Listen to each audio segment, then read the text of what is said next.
This year, the Public Works Department is going to a new angle of wetting our sand. So we purchased 2 units, 2 wetting units for our salt and sand trucks, and this is one of them here.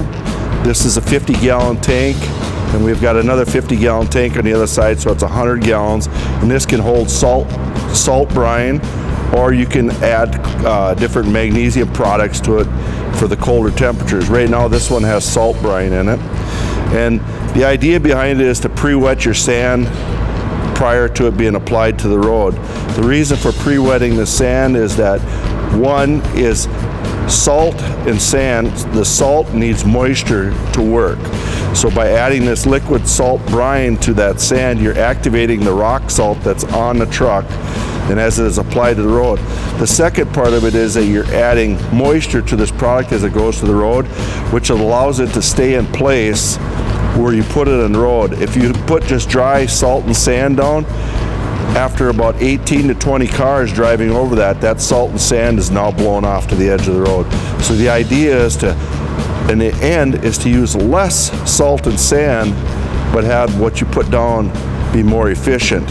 So by putting liquid to it, it allows this salt and sand that you're putting on to be more efficient, and it activates the salt right away, and you have instant results with your product.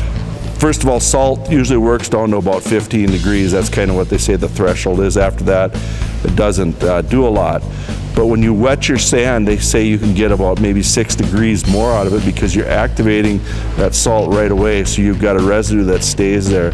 Now you get down to in the single digits, there's magnesium products that you can add.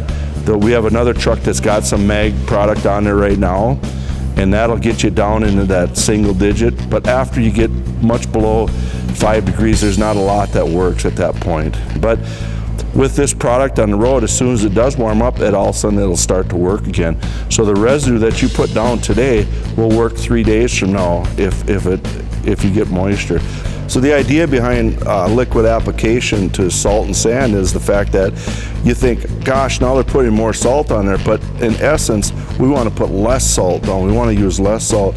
By dry applying it, especially on our higher speed roads, traffic is blowing off your product, so you go back out and you put some more down, and traffic blows it off, and we put some more on. It gets to be a repetitious thing. We're hoping that this way of doing it, that our product stays where we want it to. It's efficient and it's effective right away. The salt's being activated because it's got moisture added to it. So at that point, right away we've got instant gratification from the salt starting to work.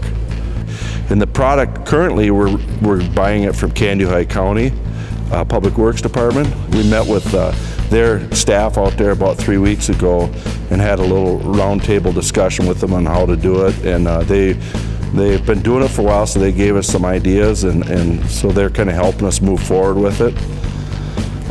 As we move forward, if we decide that we're going to have multiple units, maybe we get into that 6-7 units that we have tanked up, we might have to look at purchasing our own mixing station. And because basically what you're doing is you're taking rock salt and mixing water with it into this liquid state and adding that to your salt and sand.